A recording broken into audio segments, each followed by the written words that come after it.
Hello, Mel. I'm super excited that you're joining us here today. I'm thrilled, and I've been really looking forward to this for obviously a number of weeks. And I reached out. I was so thrilled. For the audience here, obviously I'm Amy. I'm with Weightless Program, and I connected with Mel about 4 months ago, and we've been working together and getting to know each other, haven't we, Mel? Absolutely. It's been a real treat. And for the audience, she's somebody quite special. She's an industry leader, and there's a couple of topics that I thought people would be really curious about to know more, and you're the expert that we get to meet. So those topics today that we'll be covering off and getting into deeper, that Mel is a specialist at, is kinesiology. We'll get into that, and then B, and how they're working together as mindset. So these are kind of symbiotic, is it, Mel? They work well together?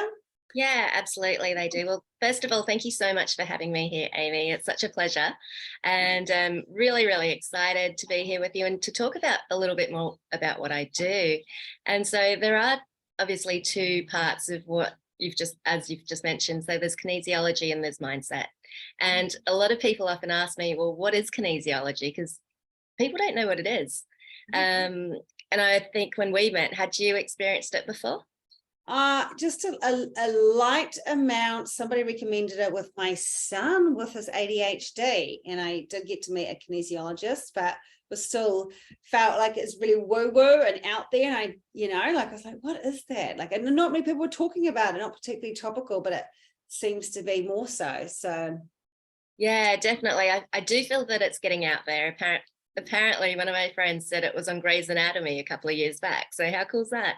But basically, I know it sounds a bit woo-woo, but kinesiology is actually grounded in science.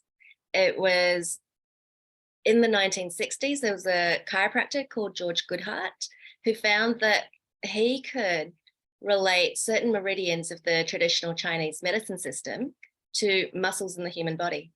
And from there, that was how kinesiology was born. So it really is a combination of Western medicine and also Eastern philosophies. And as we all know, traditional Chinese medicine has been around for over 3,000 years, and they're still practicing the same principles to this day. So there's a lot of history in kinesiology. And what I love most about it is that we're really tapping into the body, the mind, and the spirit. And we're working with the energy as well, because everything is energy and energy is everything. And to be able to combine it in such a way, I just think it's beautiful, because I truly believe it's the next step for people, because what I love about it is it taps into the person's own body and what that person needs. when you said the word meridian before there, is there any direct correlation or symmetry with chakras? Yes and no. So meridians, I would describe more as channels of energy that travel through the body. They come from TCM, and so there are 12 main meridians. And with the chakras, that's more from Indian philosophy. Yeah. And these are, again, points in the body where energy collates, but these are more like spinning discs. And they're at different points in your body than the meridians. And the great thing about kinesiology is that we tap into both. Wow. That's yeah. Exciting. You say energy, so I'd love you to expand on that. And so my thoughts, like a system in our body, it's got, energy is obviously the lymphatic system, the blood system. So what? And we've got the spinning discs over here with the chakra. So how would you further describe the meridian energy source? I'm trying to create a visual picture in my head. Okay, so one of the things that I believe modern science fails at, having been a scientist myself, because I was a biomed, I went to uni and did biomedical science, is that we weren't taught about this system. And the thing about it is, it's probably because we don't have the ability to measure it quite yet. But having said that, there are studies done at the moment that do indicate that they are able to pick up these energy systems, because with energy, it's not physical. Yeah. So you can't actually say, well, look, there's a vein, there's an artery. It has to be that. With energy, what we're talking about is something that the eye can't see, but you can feel. Like gravity. Yeah, or the wind. Yeah. Yeah. Yeah. And as our technology advances, this is where I believe that we're going to be able to really validate energy work and how it works. There are machines out there, I'm not exactly sure what their name is, that can record your aura, Yeah. which is, again, different colors that people might see in and around themselves or other people. And again, that's all just energy work. And it's our technology that lets us down. And the sad thing about science is, if they can't prove it, it means it's not true. But I don't believe that. Yeah. Just like intuition, right? 100%. 100%. And like, how important is it to trust your gut or trust your intuition? Well, this is the commonality that with the nature's innate wisdom within us. I speak to a lot of my clients, they will potentially have been suppressing things, and people get to a burnout stage, they're overindulging in coffee or alcohol, but the body is, or the mind, or whatever this is reaching out saying, hey, no, I'm feeling bloated. And it's just like a subtle, tiny, subtle thing, or a little bit itchy, and we just are not really tuning into these subtleties. But it could be like, don't cross the road, there's a bus coming, like we're given these tiny little signals all the time that we can't see, hear, feel, or touch, right? So this is actually really exciting stuff, Mel. So tell me, so kinesiology, why would someone come to you? What does this problem solve? And what does having a kinesiology session look like? Like, what actually physically or energetically happens in these? Okay, great questions. Can I take them one at a time? Yes. Okay, so why would somebody see a kinesiologist? There's so many different reasons why someone would see a kinesiologist. A lot of the times it comes down to they've tried everything that they possibly can get their hands on, and nothing's worked for them.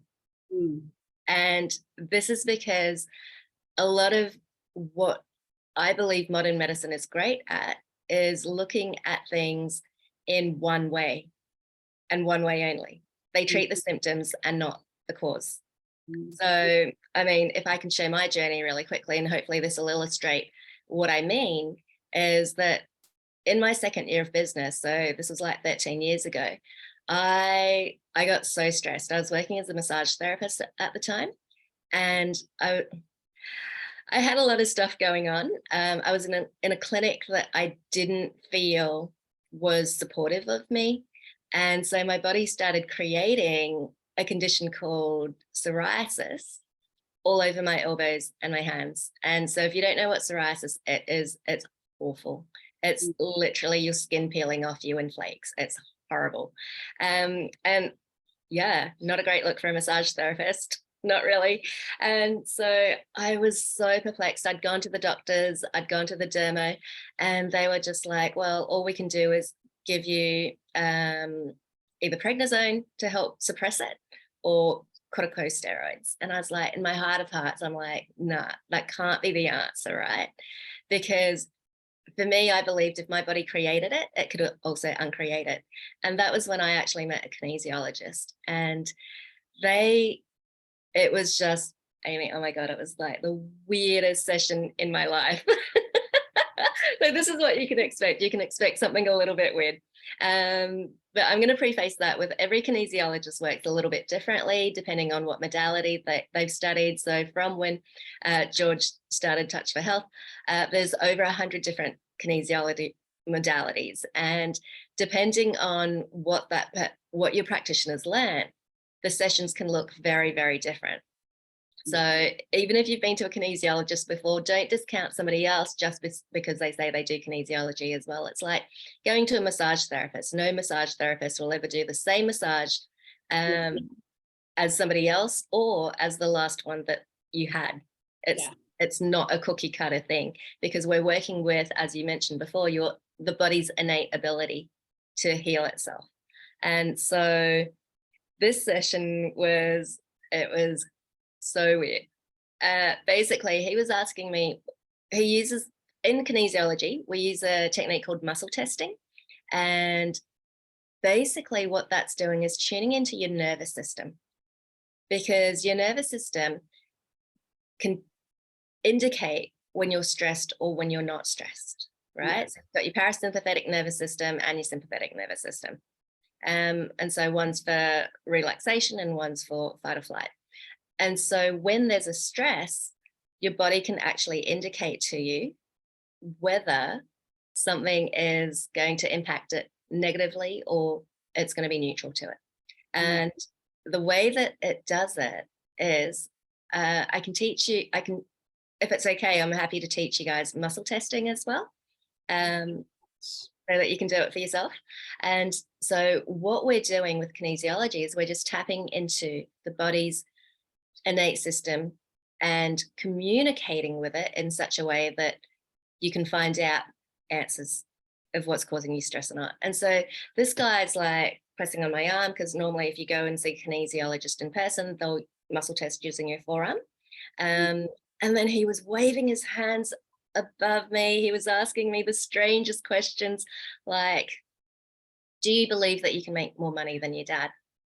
And I was like, what the hell does that have to do with my psoriasis? Wow. But on some subconscious level, my body was telling me that, well, hang on, you've never run a business before. You used to be a scientist. Now you're trying to be a massage therapist. Like, there's something out of alignment here. It's not congruent. Yeah.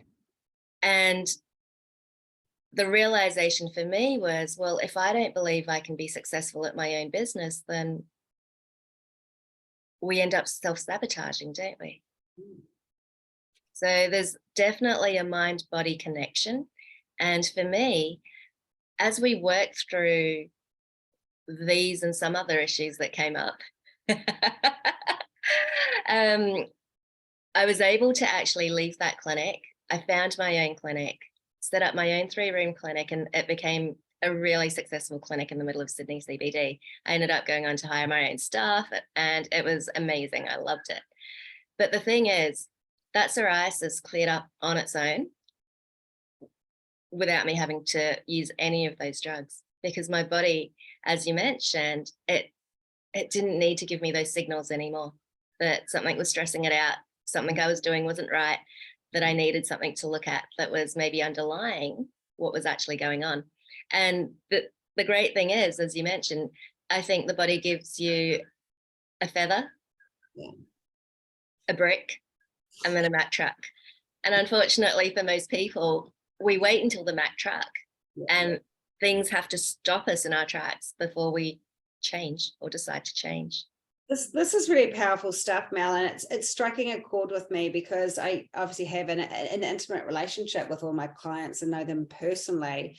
That they do have, you know, real big stresses in their life. The common thread with these people is they're putting everyone first: the husband, the kids, the dog, the work project, all these things that are urgent. But the thing that's important is self-care and self-love. And you know, like a lot of people who might be reaching for alcohol to self-soothe, having that one glass of wine at the end of the day, the body's actually crying out saying, I just want to relax.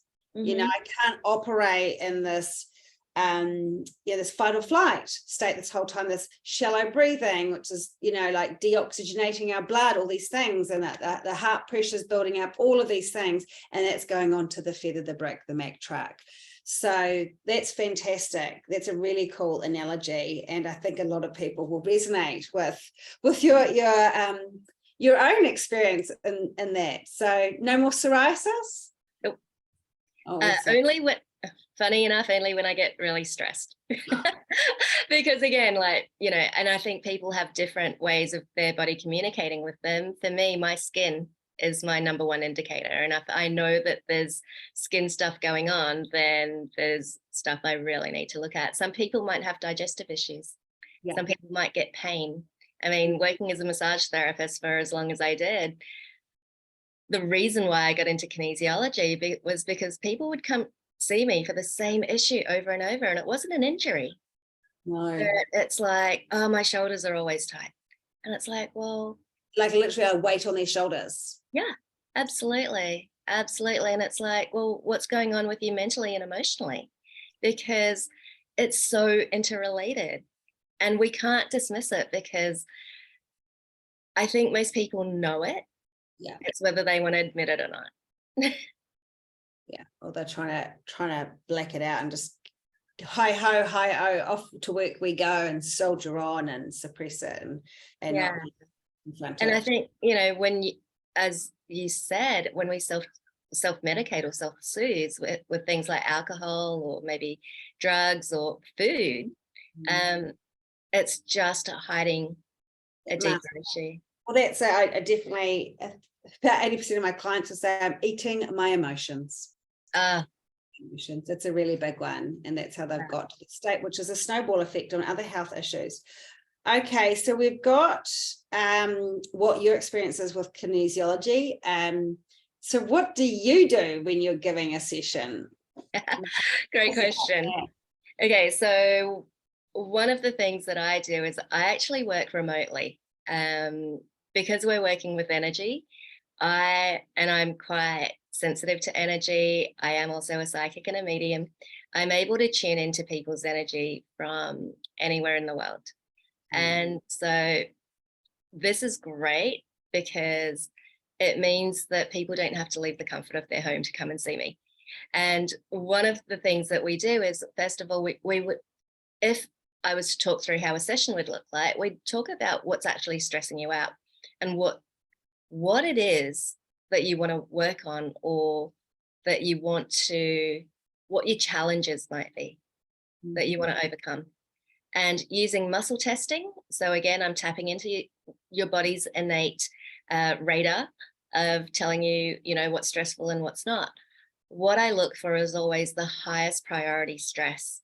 And by that, I mean, what is the one thing that if we were to clear today is going to give you that ripple effect and help everything else to detangle? Because you might think it's a weight issue, but really it's a self-esteem issue.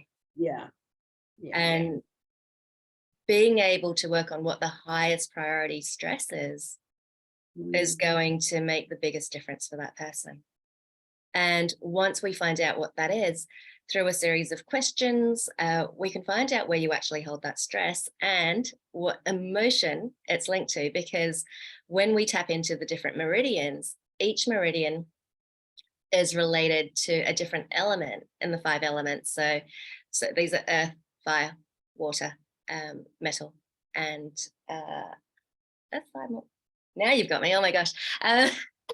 You've got the 5. Wind, earth, well, that is air, earth, wind, water, fire. Is it 5 elements? What's the other one?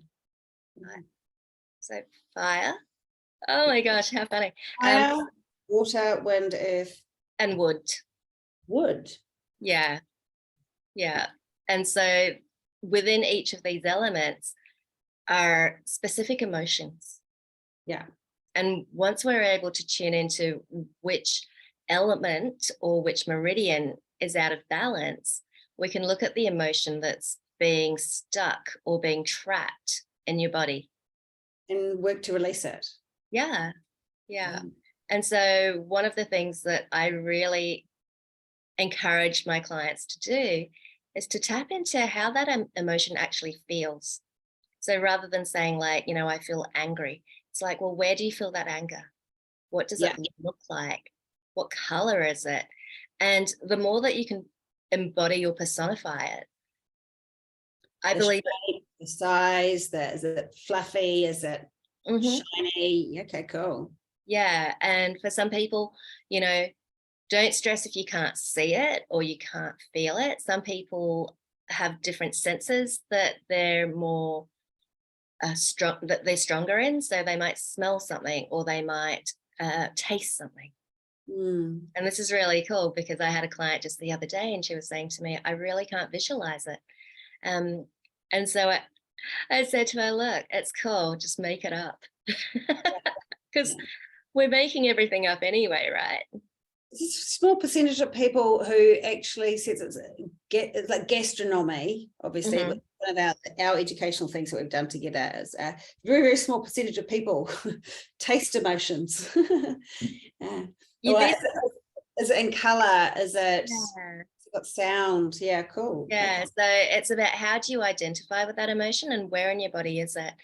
And then through specific balances that I've learned, we can shift that energetically and create more flow back into that meridian system.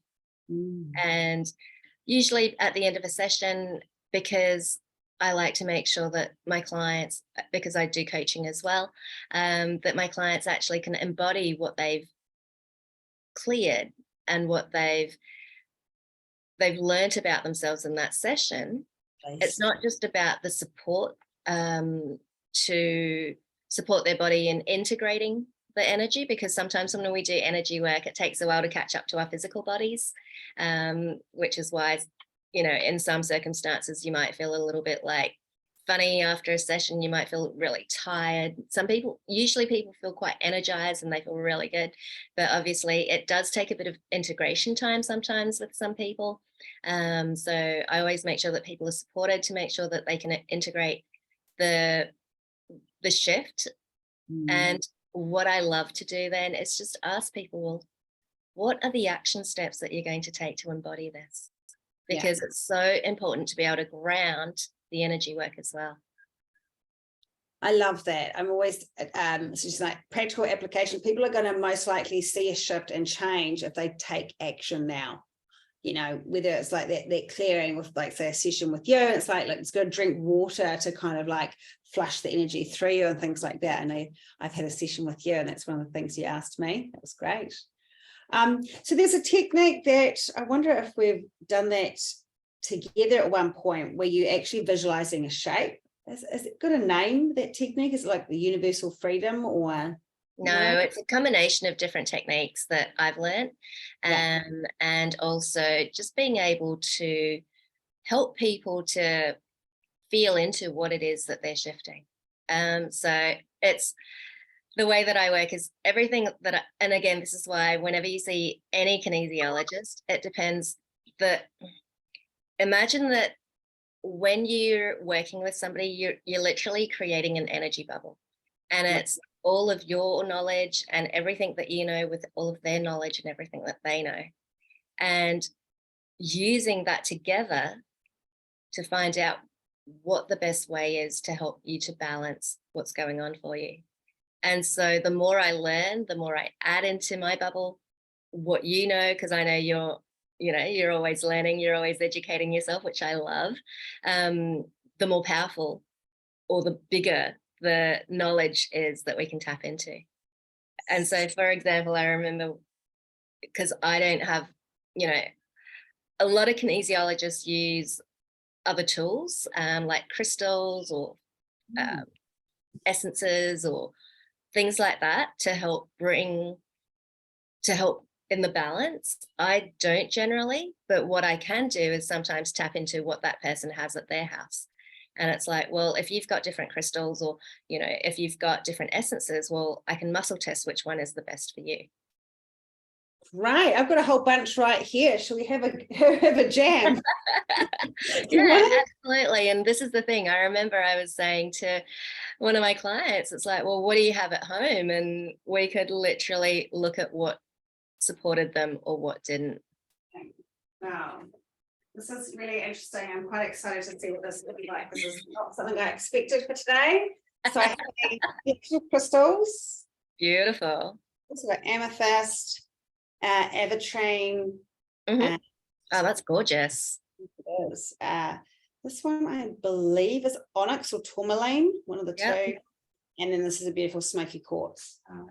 So good. So good. And then well, obviously one of my favorite ones is like a white sage. I have that for clearing. Nice. Jasmine Royale, Divine Boy Jesus. Radisha, Sheena, I don't know, Shri Lakshmi. So I do like to have, you know, because I'm like yourself, working with lots of people all day, every day, and trying to move the energy through. Because I, like yourself, you soak a lot of it up, you know, that the energy's getting melded together. That's how you know, right? How you're reading people, you're feeling it. You're feeling it. I wouldn't say I'm soaking up their energy. I believe that there's a misconception about people taking on other people's energies. Right. And the, you know, how people say, oh, you know, there's good energy and there's bad energy. Oh. My view on it is maybe a little bit different, and that energy is just energy. And there's different vibrations of it that make us feel good or make us feel not so good. Okay. And so it's really interesting when people say, oh, I feel so drained after a session with somebody. I need to protect myself, right? Because I've had that a lot in my industry. And I guess it's, if you have that belief that your clients are draining you, then I would say that maybe that's something to look at and shift, because this work isn't draining. Like whenever I do kinesiology sessions, if I do energy work, I come away like on a high. I used to say, this was in my class, I can't take credit for this one. Like with kinesiology, we get higher on our own supply. Like that's me, my ice bath. I guess maybe like yourself, or I know for a fact that I am an extrovert and I get energy from being around people. I love nothing more than to serve all my amazing ladies that I work with. I love it. I love it.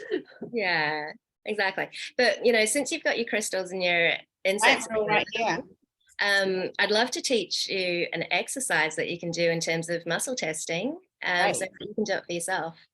Cool. That sounds amazing. Let's do it. Okay, I've got everything here. All right, so I'll need you to stand up for this. Okay. I don't know if my camera will be good for this. Hang on. I'll move it. All right. Standing up. Okay, so if you're standing, and anyone who's watching the replay can do this as well, just feet hip width apart, having your knees slightly bent, and just making sure that you're feeling comfortable and centered, and that your weight is distributed over your both feet. All right, arms down by your side, give yourself a shake if you need to, and just start to feel how you're feeling within your body. You can close your eyes if you like, and then just say to yourself, body, show me a yes. And then notice what your body does. What happened for you, Amy? I don't know. It's like a circle around here. It's like boom. Right. Awesome. Now ask your body, show me a no. My stomach dropped and all my energy went down. Beautiful. Like, what a great example of somebody who feels things. Because a lot of the people who do this exercise, they'll often feel their body move forwards for a yes and move backwards for a no. Right. And so what you've just demonstrated is fantastic, because it's just showing that there's no right or wrong answer. There's no one set way of doing it. It is what you feel. Right. So now closing your eyes and just asking your body, my name is Amy, and see how that feels. Cool. What'd you get? Like an image burned to my retina. It's probably the computer screen. Like a postcard stamp of your silhouette. All right. Different question for you then. Think about something really happy, and then see what happens to your body. Okay, visualize sunflowers in a field, and then had a tingling at the top of my head. Mm-hmm. And now think of something really like stressful. Okay, yeah. Out to sea on a boat in a storm. Okay, so don't think about it, feel it. Okay. You're feeling something really stressful. How does your body respond? Bad taste in my mouth. Okay, so what you're demonstrating is all the different senses there, which is amazing. And again, so for the benefit of people watching this, if what some people might find is when they think about something really pleasant, really fun, again, the body's going to move into the yes direction, because it's supportive of them. When they thinking of the stressful situation, usually the no. Now, I've just got an orange here, but I want you to pick up one of your crystals. Okay, the train. Yeah. And standing, feeling centered, just holding it at your belly button and see how your body feels and how it reacts. Just feel really powerful and strong. My posture's great. My shoulders are back. I feel really firm. Good. So that's indicating that it's actually quite supportive for you. Now, if you were to pick up like a chocolate bar or something like that, you probably don't have it in your house. But if you, and this is what you can do with food to see whether the food sustains you or if it doesn't, bring it to your belly and see what happens. Yeah. So if it goes backwards or if it gives you the same feeling as the no, then oftentimes what it's indicating is that that substance isn't going to be the most supportive. This is probably something that's not good for me. It's my favorite nail polish hardener, and it's got formaldehyde in it, which they use to embalm bodies. So yeah, probably not ideal, but let's have a look. Ideal. Okay, so hot to my stomach. Yeah, bad taste in my mouth, stomach turns. Really? There you go. So that's a no.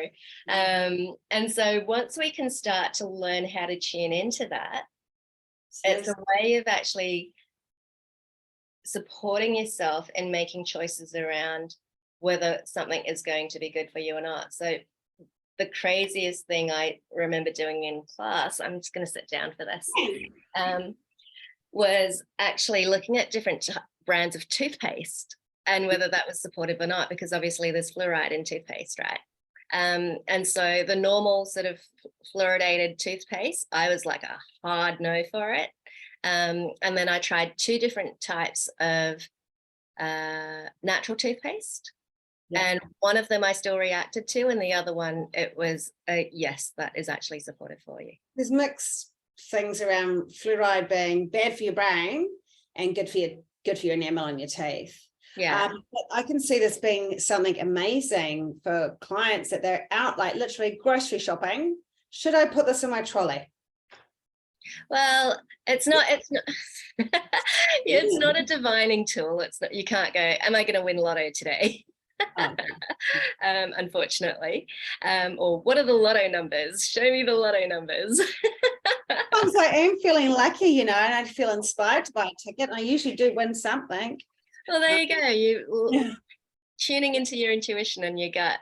And I think it would be a bit weird if you're standing there with, things held to your belly button at the shop. So all about celebrating the weird, Mel. If you didn't know that, I'm like, I've got my weird flag and I'm waving it.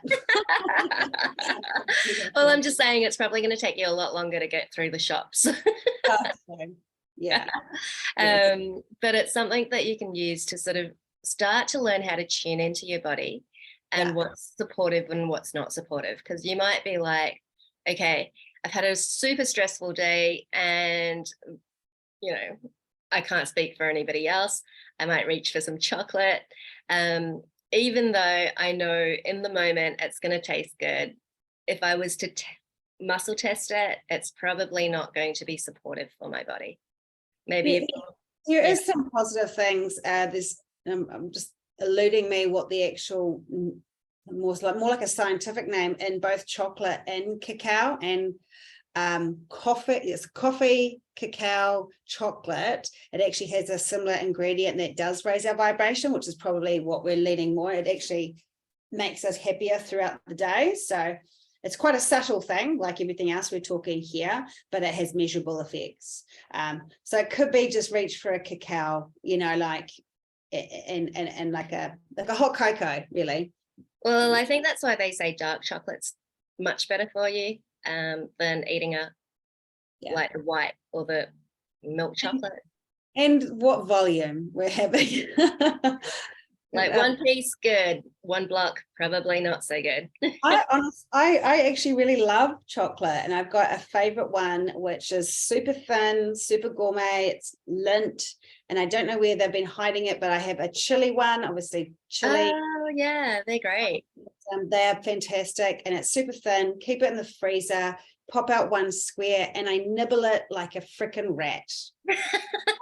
Like, it's like all about texture. So I'm still having that same flavor. I'm just not gagging and chucking a whole bunch of stuff in my mouth and scoffing volume, which that's what I used to do when I was 110 kilos, not actually chocolate. But you can, everything in moderation, you know, apart from formaldehyde, apparently. Okay, so I wanted to bring up one question about, we've had a kinesiology session, and you prefaced the one and said, look, this could be a bit weird, Amy. I make some strange sounds. What are those sounds, and what are you doing when you make these strange sounds? Not so much strange sounds. I think I just said it's going to sound like I'm talking to myself. And basically what I'm doing is always just checking in with your energy to see what's safe for you and what's appropriate. Because what I really adore about kinesiology is that it's always working within the limits of the person. We're never going to push them to talk about things that are too stressful or that's going to trigger them. We're not going to bring up repressed memories that they're not ready to deal with. It's always making sure that that person is safe and supported, because this is what I've learned. If you've experienced something in the past, some type of trauma, some sort of experience, and it doesn't even have to be like a bad trauma, it could be a super, super good experience, that emotion gets trapped in your body. And when that happens, it can impact the way that you make decisions for the rest of your life. And a lot of those formative years too, right? The concepts about money or food or where love is given. Yeah. Okay. Yeah. And so we're always referencing back to that moment. And so potentially for somebody, they could, there's always layers as well in what we're able to process, right? And if you're looking to clear something or to, I like the word neutralize rather than, you know, eliminate, because it's never, you can never eliminate something that's already happened. You can just make it less of a trigger. And so if that's like a bad smell in the bathroom, let's neutralize that. You can't get rid of it forever because it might still come up. To make it so that it's not impacting you anymore or triggering you, whether good or bad, or perceived good or bad, right? Don't get me talking started on that, because that is a whole nother hour. But this is the thing. So once we're able to do that, it's going to impact the way that you're going to make decisions from then on. But the thing is, there's always layers. And this is why sometimes you might feel like you've worked on an issue before, but then it just comes around again in a different way. From a different angle or something. And all that means for me, the way that I look at it, is that you've done the work, you're ready to look at it from a different angle. And you're ready to neutralize it even more, so that when it comes up again, and you know, it might, I don't know how many times people might need to look at it, because I know for myself, like, I feel like I've worked through some pretty big stuff, but then it comes around again, I'm like, no. But I get excited, because it just means that I've done the work and I'm ready to look at it and clear even more of it and balance even more of it. So it's exciting. It's, I love it. But strange sounds, well, not so much strange sounds, but again, like I said, I might ask you to rub or hold certain points on your body. So we're just tapping into the acupuncture points. I might ask people to repeat sentences after me. I might ask people to look in different directions with their eyes. So again, we're just accessing different information. Right. If you do have an in-person session with a kinesiologist, you might see them moving their mouths. And this is what this guy, that the first time, he didn't explain this to me at all. He just went straight into it. And so he was moving his mouth like this. I always say, I'm going to look like a fish. Don't worry about it. And all we're doing there is, again, taking the information that we get and putting it into an energetic circuit. And I'm holding that energetic circuit within my body. And so if you are in an in-person session, they might ask you to put your feet together and bring them back apart. And so we hold these circuits in our jaw and our hips, because these are really important joints in our body. And so when you put your feet together and apart, you're actually taking that information and holding it into your circuit and your body. So it's actually, it's really cool. It's super fun. You're such a geek right now, Mel. I love this. I love being yeah, usually I find it like, I think it's sometimes hard to explain things like this, and it's easier for people to experience it. And I guess one of the questions that I get from a lot of people is like, well, how can you do this when the person isn't in the room? So how can you do it via distance? And so the answer to that is I actually use a proxy. So I use an image of the person that I would send energy on. And it's the same when people do distant Reiki or any type of distant healing, there's usually a proxy involved as well. So it's really cool. I get excited. So I've talked a lot about kinesiology, and that's, I think, even given me personally like a more in-depth understanding. I'm sure anybody else who's also watching this. But we were going to chat about mindset as well. What's the thing with the two and how they interconnected for you? Yeah, great question. So mindset is so important, and I'm sure that a lot of your clients would go through some processes with you as well, in terms of helping them to align their mindset with what they actually want. And so the way that I look at it is from a point of alignment. For me, there are 4 stages of alignment. And this comes from years and years and years of me doing trial and error with what works and what doesn't work.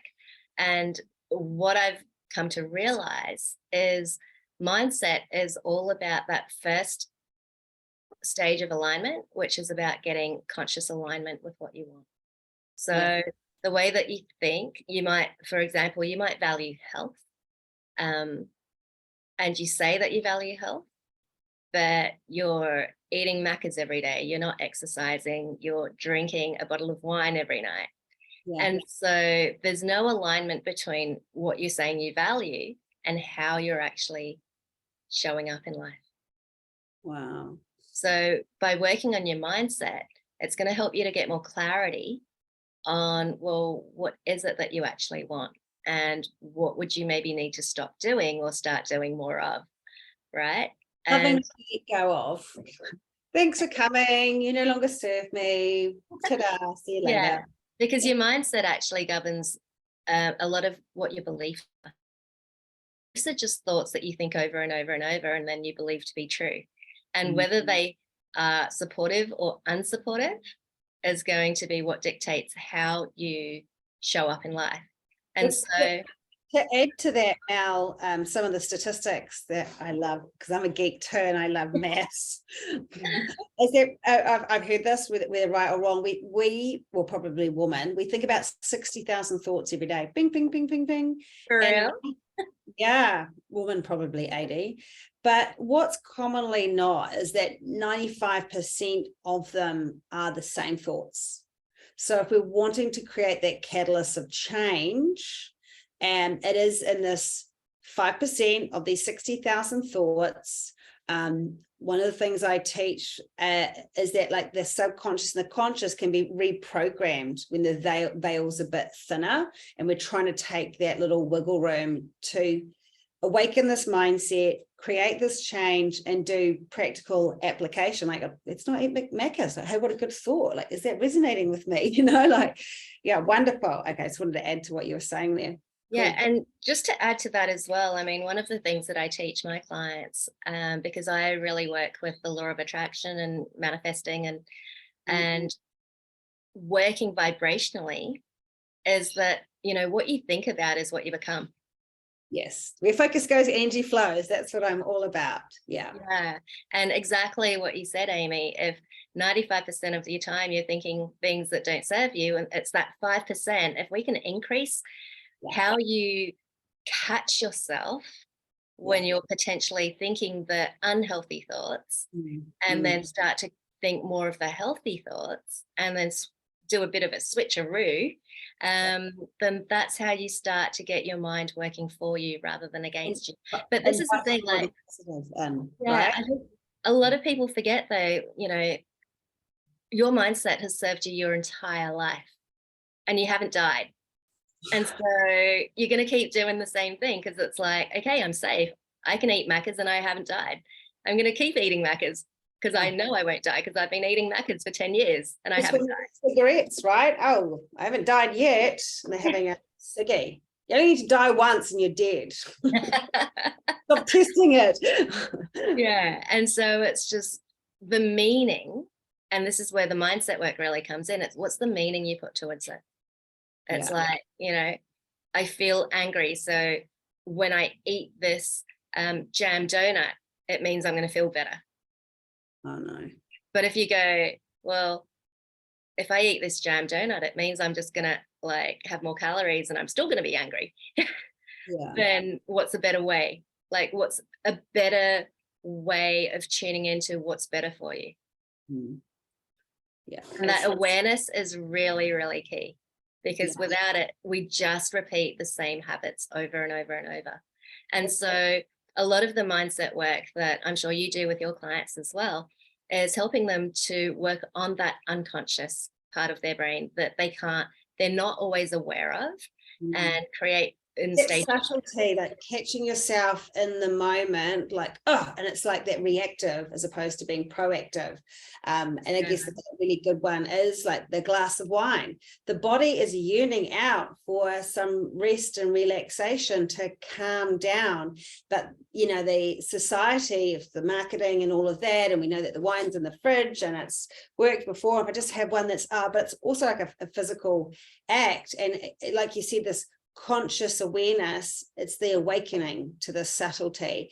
It's not control, which has got a very different kind of energy, but it's just being conscious. Like eating can be a form of meditation, right? Like I'm serving and nourishing my soul. Yeah, absolutely. And just actually tasting what you're eating is so important, rather than just, you know, shoving it down for the sake of eating. And I know I've done some work with you as well. And when time I was like intermittent fasting, I was like, oh, I'm depriving myself. But like, no, hang on.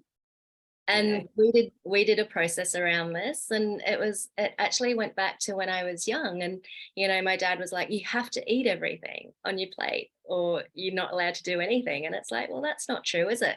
I'm not that old anymore. My dad's not making me eat everything on my plate at whatever time he dictates dinner should be. I'm an adult. Like I can make my own decisions. What a funny conversation to have to yourself, right? Yeah, but this is, you know, your mindset is so important, because it governs your, as you mentioned, your conscious and your unconscious. And a lot of the time it's the unconscious that's going to be driving your actions. And so if you look at what your actions actually are, then that's going to give you an indication of how you're actually valuing yourself, I believe. Yeah. Well, mindset's very similar to, I guess, goal setting, or even like following your dreams, right? If you've hit rock bottom and you want to change things again, another little funny statistic was apparently only 17% of the population actually set goals or work towards a direction, you know, and it's so important to live that. So does that mean that 87% of the population is walking around aimlessly? Potentially. Oh my God, that's like a really sad statistic. You know? And so again, it's, you know, being able to understand what you actually want and having that clarity is so important. That conscious alignment of who you are, what you want, and what you want your life to be like. Yeah. Because if you don't have that, then it's so, you're going to be like a ship without a rudder. Yeah. You're going to go where the current takes you. Yeah, you'll surely end up where you don't belong. Whereas if you have a, you know, GPS and a map and some petrol and a skipper with his correct skipper license, and you're out there, you know, you're more than likely going to get to where you want to go. And yeah, goal setting, mindset, same thing. Oh, this has been a fantastic session today, Mel. So I want to say thank you. This has been really enjoyable for me. I hope the same for you. Yeah, and if somebody wants to get hold of you, do you have any social media handles? What's Yeah, of course. You can find me on Instagram at the Business Kinesiologist, or you can find me on Facebook. It's facebook.com/the Business Kinesiologist. I do work with a lot of women in business to help them grow their business, but I also just work with people who want to create change in their life as well. Yeah, all sorts. Okay. Well, gorgeous sister. Thank you so much. Thank you again. And thank you to all our viewers. Thanks, Amy. Welcome. See ya.